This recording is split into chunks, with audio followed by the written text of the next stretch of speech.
Eric, let's just start talking about the market reaction to this. We just heard from Jim Cramer about whether or not we're going to get to what the Fed now anticipates being the terminal rate, 4.6%.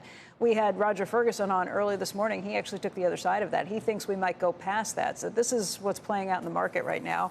Where do you come down? Hey, Becky, sure. I mean, listen, these are really extraordinary times. I think we saw that yesterday in the market reaction after Chairman Powell's press conference. And I think the market reaction was certainly indicative of the fact that there are just a lot of opposing views out there, and there were just questions about where asset valuation was going. And so for us here at Moelis & Company, I mean, these kinds of times when you are facing all of these questions, this is when we are most engaged with our clients. You can imagine, when you're a big company and you're around and you've got decisions to make, whether it's your balance sheet, liability management, or how to grow and keep growing in such times, that's when a firm like Moelis & Company can actually do its job, and that's to deliver advice. And so, yes, it's more challenging now for sure. But, I do think that the Fed has taken a position. It's been very clear, and I think things will settle down. And, yes, interest rates are going to go up. Credit's going to be more expensive, which is going to impact the ability right now, at least, to have a quicker completion of deals. But it's really that elongated process that we are seeing right now. Okay, so what's your advice? Where do we hide if that's the case, if the Fed's going to make things much more complicated? Well, I do think that it's not as you know, it's not as sort of a unipolar situation in the global economy. I just came back from Europe last week. They obviously have huge energy challenges.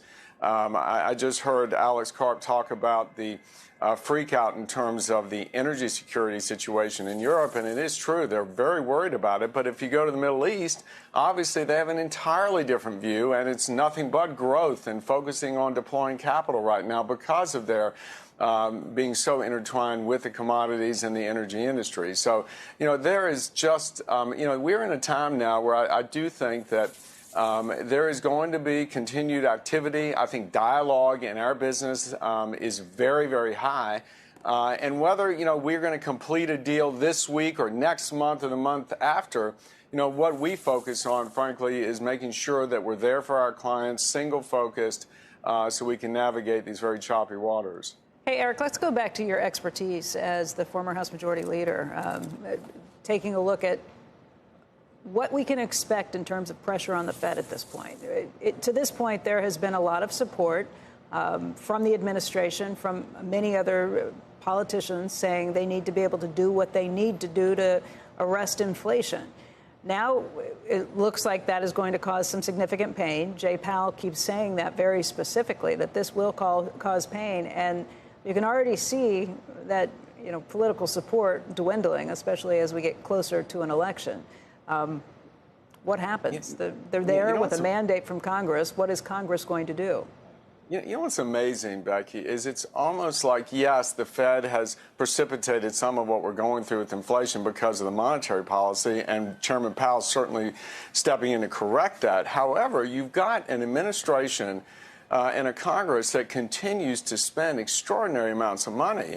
Just in the last couple of months, you saw them do the student loan bill, which some are saying could result in $1 trillion of additional disposable income, deployed in the economy. And if Jay Powell is so concerned, saying this inflation is so ferocious, how in the world does that make sense when you've got this kind of fiscal policy unfolding? So, there are a lot of mixed messages coming from Washington, and Jay Powell's got that extinguisher, that fire extinguisher, trying to put out the fire that is being caused going forward by this tremendous issuance of transfer payments.